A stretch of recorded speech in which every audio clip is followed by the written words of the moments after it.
Welcome to Law Live. Welcome to episode 4. And I have a very special treat for you all today. I've got a powerhouse partner and principal I'm about to bring to the stage.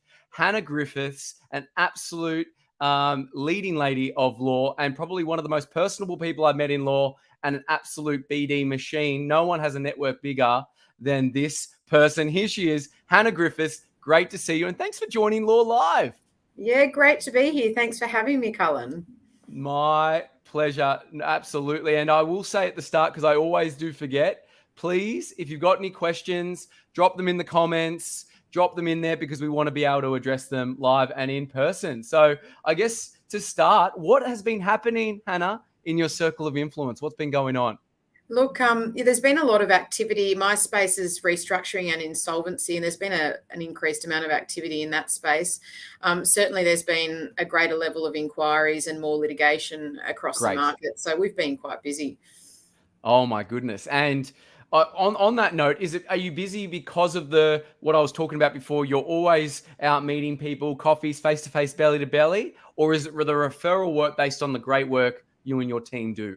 Yeah, I would think the latter at the moment. We've done a lot of business development in the market, and I certainly try and keep quite active within that space, doing BD along the way. But at the moment, I've actually had to dial back a lot of that activity because we've generated so much incoming work that I'm also needed to assist the team in actually delivering the work to keep up the quality of service that we're providing for our clients.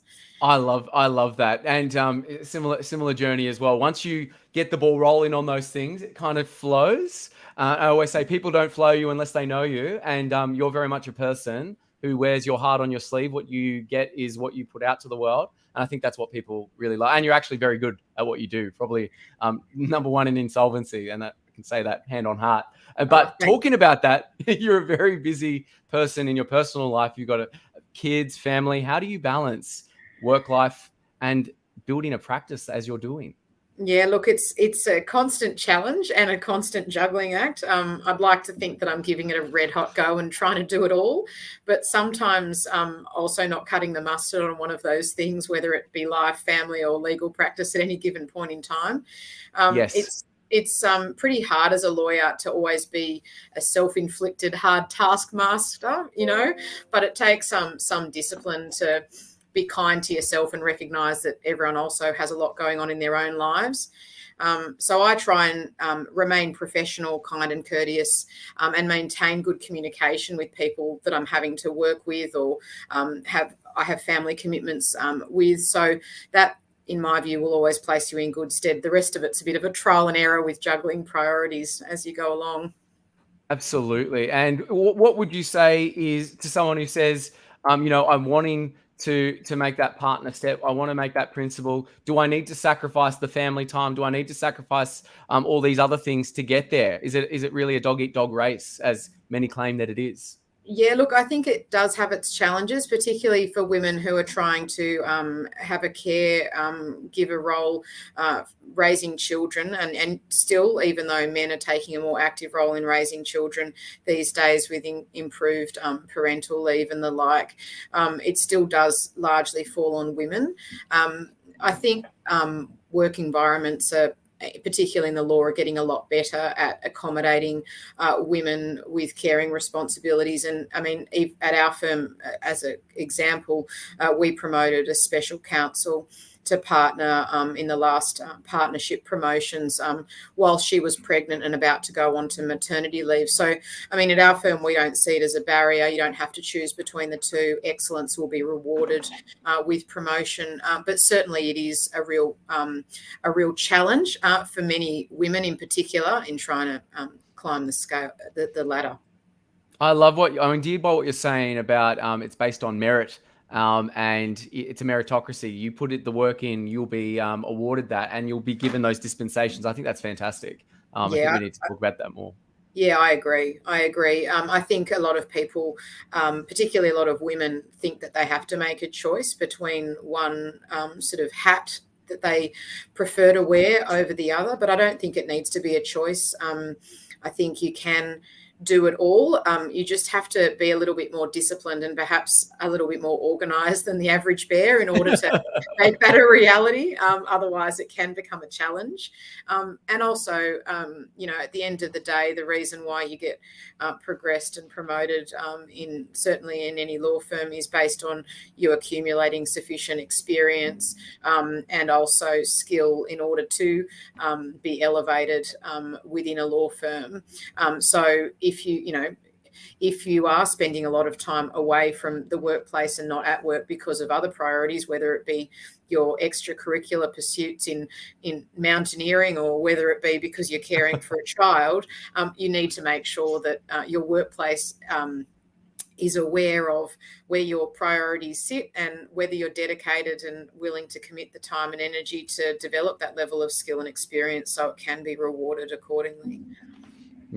Very, very good. And we got two people commenting. Anna Sacconi says hi, and Mina Abel Sayed, a regular on the show, says hello as well. So we've got some people tuning in. And please drop in your questions, keep them evergreen. And if you've got anything insolvency related that you think Hannah can talk to, send her a cheeky DM and she'll get right back to you after the stream. I guess switching gears or along the same path of what we were talking about, I read a great book a few years ago, and I should dig it out again. It's Lean In by Sheryl Sandberg. I didn't realize it was a book for more females than for males, but it talks about having a seat at the table, especially if you're one that doesn't speak up and you find that the establishment, as it were, set in place is crowding out certain people, certain groups, certain voices. What would you say about, I guess, having a seat at the table, especially where you find yourself today, very much at the table, influencing? What would you say to people saying, I want to, take that next step. I want to have a seat at the table. I want to be heard, and I want to make myself known. Yeah, absolutely. I think sometimes the seat at the table is provided for you by your position within an organisation, or otherwise, you've received the tap on the shoulder because you've been recognised. But other times you actually need to create the seat at the table by being influential yourself in the market. And that creates a level of momentum of others around you noticing that you have a following and desiring for you to be a part of their own organisation. So, I'm quite lucky to be working at a firm where there's quite a diverse range of backgrounds and experiences, a whole range of ages of the partners and cultural backgrounds, and who are all welcome to contribute to the growth and success of the firm. But I certainly think that people, and this is a generational thing as well, I believe that many of the younger generation coming up now are waiting for to be provided with everything laid out on a platter rather than necessarily identifying that they need to work towards obtaining that seat at the table or creating the seat by being influential themselves in the market. So it is an irresistible proposition for the organisation that you work for. No, I concur with what you're saying there, Hannah, and it does provide an interesting, I guess, commentary on what's happening in the market, especially with graduates and those entering into the market. There's a lot of sign-on bonuses being thrown around, people being paid six figures as a graduate. Do you think that's necessary? Are we breeding or producing or encouraging people to shoot for the moon even though they're not there yet in experience-wise? And are we just creating a monster by giving everyone what they want early on and just having it laid out to them? I don't know if that's a millennial thing. I can shout out I'm a millennial. I don't know if that's something that we're providing a problem for. Yeah, I think that there is certainly some real challenges in terms of recruitment and retention, and the graduates are being afforded a lot of luxuries that perhaps earlier generations have not experienced themselves. But that in itself needs to be played very carefully by millennials or graduates now, because they are very fortunate to be provided with such a step up in terms of entry into the profession. They're protected also by a lot of structure around how many hours they're permitted to work and constraints around that, which, this is all for the good of everyone. Of course. I'm certainly not advocating for people to be working longer hours to their own disservice. But the point is that there are many generations ahead of those millennials who have had to really do the grind in the law Yes. to Yes. achieve and climb and prove themselves. And so there is definitely a level of emotional or EQ that's required of these millennials to say, well, I'm grateful for what I have. I have so much to learn, and to be humble around the acquisition of that knowledge rather than be entitled, I think. So it's an EQ lesson, I think, that they probably need to master. How do they get this EQ, this magical EQ that you have there, Hannah? But it's not really inherent in many lawyers. It's like taught the technicalities, but business acumen, negotiation, and that EQ element. How does someone get that if they're not they're naturally an introvert? Look, I think a lot of that comes down to mentoring, and adequately identifying a mentor within the organisation that these young millennials or graduates are working for, and also outside the organisation. Yes. So they've got an external point of view. There's so many great organisations that are running formal and informal mentoring programs that these millennials can grab onto. Most firms are running a form of process inside their organisation, but the Law Society runs a great program. In my space, the Women's Insolvency Network Australia, which is open to both men and women to be members. Shout out to them. Yeah, shout out to them. Have a great mentoring program as well.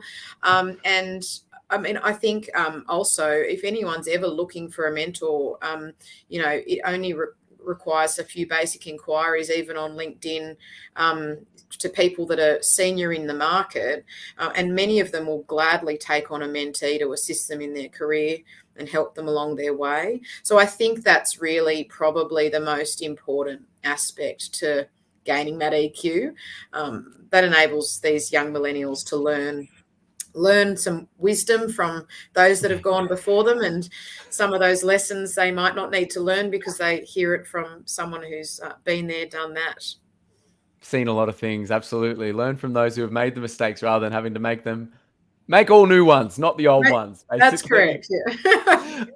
Now, this is something we often chuckle about, and it happens in finance as well. There's real professionals that add tremendous value like yourself, and then there's pretenders that because they're in with certain media organizations or they get a lot of airtime, there's this perceived notion that they're the best. I'd love to talk about the real versus the pretenders and your experience in that in law.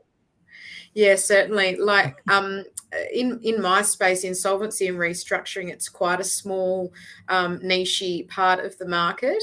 And so for that reason, it's a rather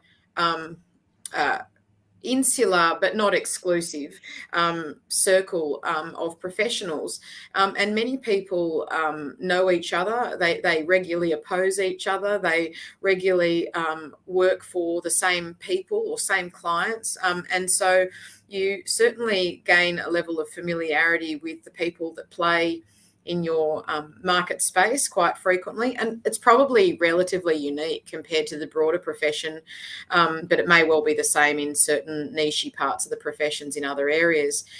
So it's quite interesting when there are new players that emerge in the market and try and gain that credibility in the market by certain styles of marketing. That's usually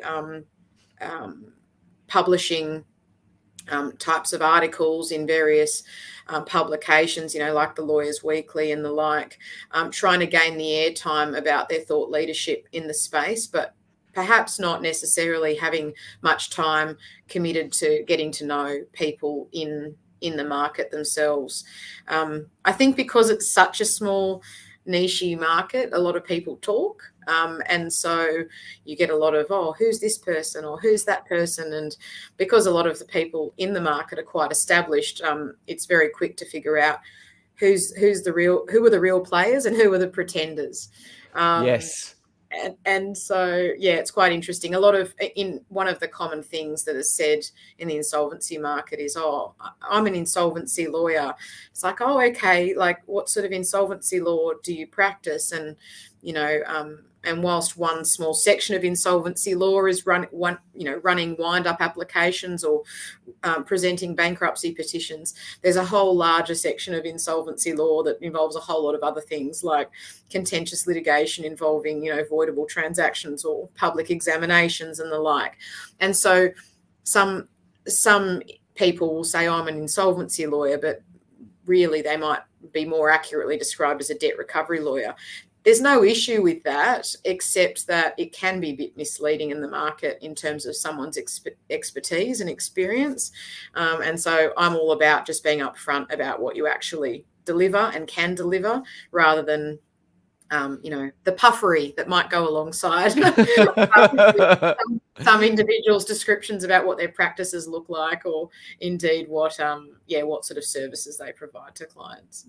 Yeah, it's a good point. I got a few barristers that are farmers, and they say there's a term, it's big hat, no cattle, when you're presenting that facade and there's no substance to it. But yeah, I'm endeared by what you're saying there as well. And our awards, and shout out to Will McGee and Jerome from the Lawyers Weekly, but our awards like that helping or hindering lawyers that are up and coming, or fostering those pretenders that maybe don't have the experience or the backing behind them?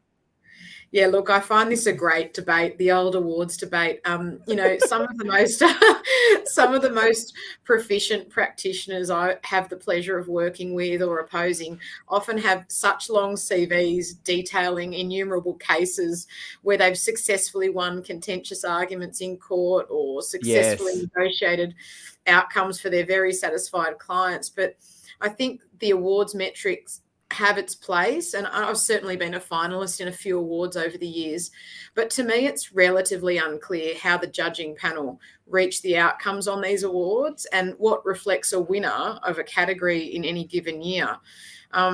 Certainly, whilst I'm sure many of the candidates are worthy recipients, the broader profession doesn't really have an understanding of what made these finalists or the winners, that is, are so deserving of winning the category.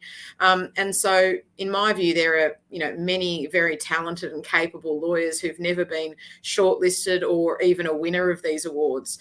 So I'm not sure whether they're a true measure of the skill and talent in the profession until such a point in time as there's some greater transparency around the selection process by the judging panels. And certainly along the same line as the awards, these lists of lawyers, Doyle's and Australasian lawyers, etc., all of which require self-nomination by other lawyers who already sit on the lists, also seem to not have any quantitative data backing up why they're on the list to start with. So I think they suffer a similar vice in that respect. It is an interesting phenomenon, I must say. But I know, and I've said this many times before, that after the wins happen, I know my LinkedIn feed's going to be flooded by the hashtag humbled, hashtag teamwork, hashtag can't believe it, hashtag blessed. But good on you if it helps. Absolutely publicize it and toot your own horn and whatnot. But on social media, do you have to be very good at social media in the current era of law to be successful like yourself, Hannah? Look, I think it does require you to be savvy around social media. I think we're gone of the days where social media is a dangerous place to play for lawyers. I mean, there was certainly a lot of rules. I still remember a social media policy. My goodness. One law firm many, many years ago saying under no circumstances must you post anything on there. But I think we're gone of that era. There's now different types of policies in place around what you need to, the rules and requirements of your workplace. But I do think you need to have a proficiency and a presence there, certainly in the professions. I think there is a difference between valuable content and invaluable content. And I don't know whether I'm necessarily the font of, the source of deciding that myself. I think I'm still figuring that out, as we probably all are. However, I do think for network arrangements like LinkedIn, for example, which is definitely set up as a professional networking site, that the tone of the content on there should be professional in nature. And it shouldn't probably be, what I drank, for breakfast in my smoothie, or, you know, a weird missive about what someone said to me in the courtroom. Like, I think there's a time and a place for that, but I'm not sure whether LinkedIn is the forum for that. Might be good on Facebook, might be good on a TikTok, or Instagram, but I'm not sure LinkedIn's the forum for that. So yeah, I No, think fair enough. What's your favorite platform that you're using at the moment? I use LinkedIn and also Instagram. So most of that content mirrors each other, but it receives traction from different audiences. I think LinkedIn's quite useful, particularly for sharing information around recent cases and developments in the space. No, I think that's good. And what you were saying about the disclaimer about lawyers, I know David Gale, shout out to David Gale, Life of David Gale, it's a movie as well. I saw a recent TikTok he did, and I think it went to LinkedIn and Instagram. He said, this advice is general in nature, and please, you can only take it if you engage me as your lawyer. So obviously people are taking what you say and using it, so you have to be careful. So first time I've seen a disclaimer like that online, but I thought it was quite poignant that I did Yeah. see it, because obviously what you do is quite bespoke, and it's not like it's like Dr. Google. People saying, oh, I've got an ulcer on my arm, what do I do? I guess you do have to be very careful that people don't take what you say as gospel and then go down the street and implement what you're saying. I think that's very, very true, Cullen, and particularly for lawyers out there.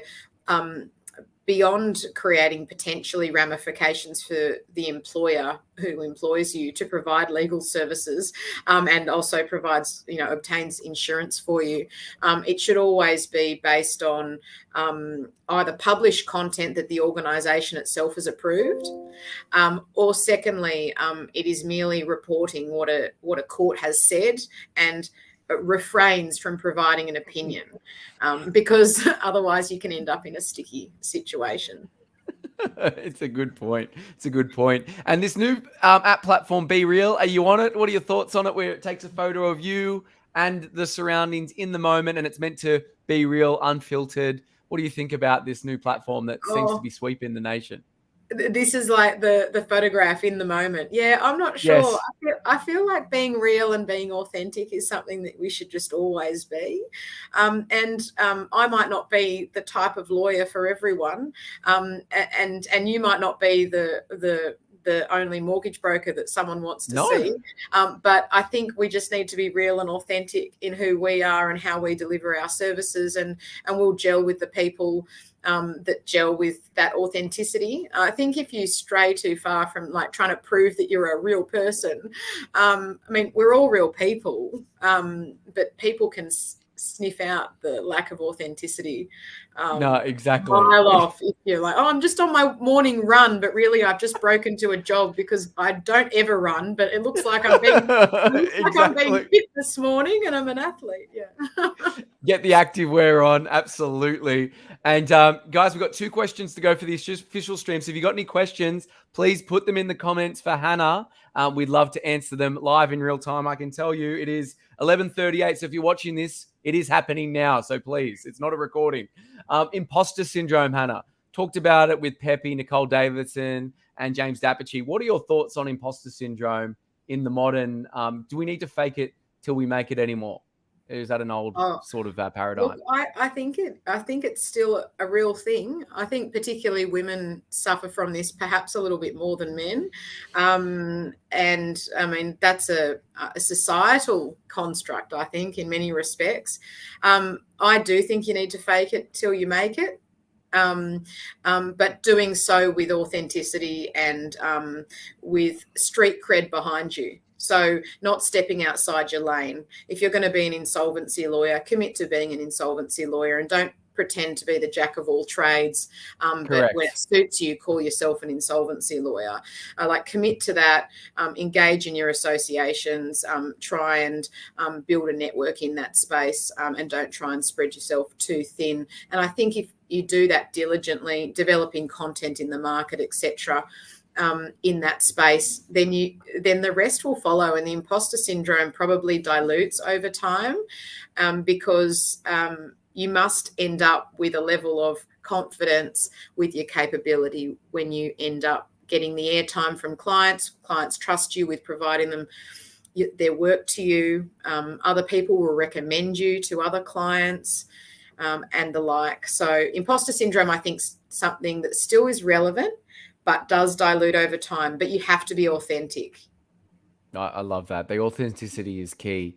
I remember being at Macquarie, and I was in the room when they were updating the way they advertise their jobs, because what they were finding is they get a lot of male candidates because they put a list of things that you need for the job, and males, because they take a man's look, is go, I got that one, don't have that one, don't have that one, don't have that one, got that one, and then they apply.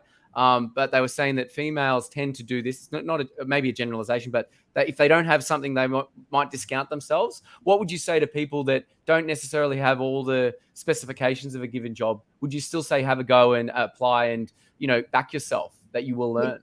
Yeah, I agree. I think I agree with your observation. Women do tend to look at something literally and say, well, I don't have those requirements, so I can't apply because I don't. Men are a bit more ballsy in many respects and go, oh yeah, I'll have a go. Look, I think to some extent women need to sort of adopt the have a go, but be honest and transparent. I don't think you should ever bluff your way around it. I think I've gone earlier in my career, probably now 8 or 10 years ago now, but I have been forward for jobs in respect of a certain area of practice, and applied because I liked the firm and I liked the partner that I was interviewing for. And when it was asked whether I had experience or expertise in certain areas, I just frankly said, look, I don't, but I'm keen to learn. And I think if you are authentic and express a willingness to learn, most people will teach you that. And most people worth working for will be prepared to invest in someone with the right attitude, who has a can-do approach to solving problems, and he's just a good human generally. Like it'll trump the day at any time on a candidate. So lawyers are human. Is that what you're saying, Hannah? Most of us are. Yeah. We mostly are. No, we are all human, just varying degrees of EQ. And maybe IQ. EQ and IQ. Let's put that in. Oh, I love that. Don't sell the steak, sell the sizzle. Very good. A great question for anyone watching that is, we are hiring. There's recruitment going on. I use this question quite often is, would you like to be part of the A team or captain of the B team? The response is always interesting. Yeah, there you go. So that's a freebie for everyone watching. And I guess the final question before we get into our bonuses afterwards there, Hannah, is when all is said and done in Hannah Griffiths' life, how would you like to be remembered one day?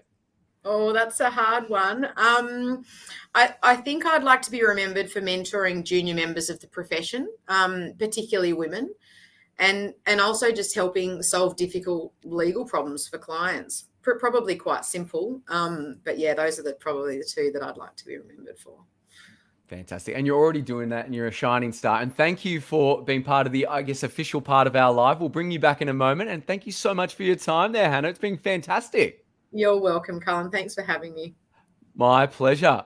And for everyone watching, we will come with some bonus questions for those premium subscribers on the podcast, but you can get us Wednesdays, every Wednesday, and we'll upload it to where you get your podcast as well. Thank you so much, everyone.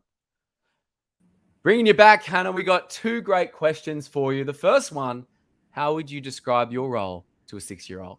Oh, this is hard. Look, I actually have a 5-year-old, and so, well, I have 3 boys, but I have one who's a 5-year-old, so it's almost close to explaining it to him. Perfect. I probably would explain my role like this. I would say that I solve legal problems for people who are unable to solve the legal problems themselves. Yes, it's not a DIY. You cannot do it yourself. You basically take it off there. Oh, look, don't worry. Many clients do try. Many clients come to me after they've done a DIY legal job and then ask me. I can assure everyone that's listening, it's a lot less complicated and a lot less expensive if you go to a lawyer to start with. Oh, good. Yeah. And this is a freebie for anyone who wants to learn. What do you do for those clients that want to dictate how their matter should be run? you get those high expectation types. Oh, I know. You've got to be so careful as a lawyer with this. I recently dodged a bullet, as it were, in relation to a situation involving a client who was very much like that, who wanted me to operate as a postbox lawyer. Fortunately, I was able to identify that through a few probing questions and avoided a very awkward situation. Lawyers can end up being in the box seat in respect of on behalf of their clients, and if they have a client that is not prepared to listen to advice, can get themselves into very sticky situations. And so lawyers should be really careful before they take on a matter and make inquiries and ascertain how the matter's to be approached by that client, and maybe how many lawyers have previously advised the same client in That's relation a great question. to issues. Yeah, I think so. And it's okay to say no to certain clients. We actually do these days. We actually ask, what do you want to get out of this? And what's your main goal? If they say, hey, look, I'm going to my third broker in 6 months. We just want the cashbacks. We just want this. Probably not the right client. Or if they want to broker it themselves, we actually say, it'd probably be best to do it yourself. Sounds like you got a good handle on it. So I think what you're saying is quite true. It's okay to say no to certain clients if they're not the right. It is absolutely okay to say no. And I think lawyers sometimes feel very complimented or honoured that they receive, new work. And you firstly need to make sure that you're discharging your own obligations to the court and to the client in respect of whether or not you're the right fit for that client. Good point. Good point. And final question for you, Hannah, before we clock off for the day. What advice would you give to your younger self at any time, and what age would that be? Oh, this is probably it might be a common theme, this one, but I would say ignore the naysayers. I think that could be said to most of us at any age. But I think whatever career you aspire to work towards or develop a proficiency in, you need to be happy. It needs to bring you joy. You need to be prepared to commit to it. And you also need to be prepared to ignore the people that say you can't do it. Ignore the naysayers. I love that. And a great spot to end on. And if any of those naysayers are listening, some of them are actually starting to like me. So we need more naysayers there. Hannah, absolutely. Absolutely. Well, thank you once again. You are truly a gem of the legal profession, and I'm very honored to have you as a friend and colleague. And thanks so much for joining today. You're so welcome, Cullen. I'll speak to you soon. Speak to you soon. Bye, everyone. Have a great day.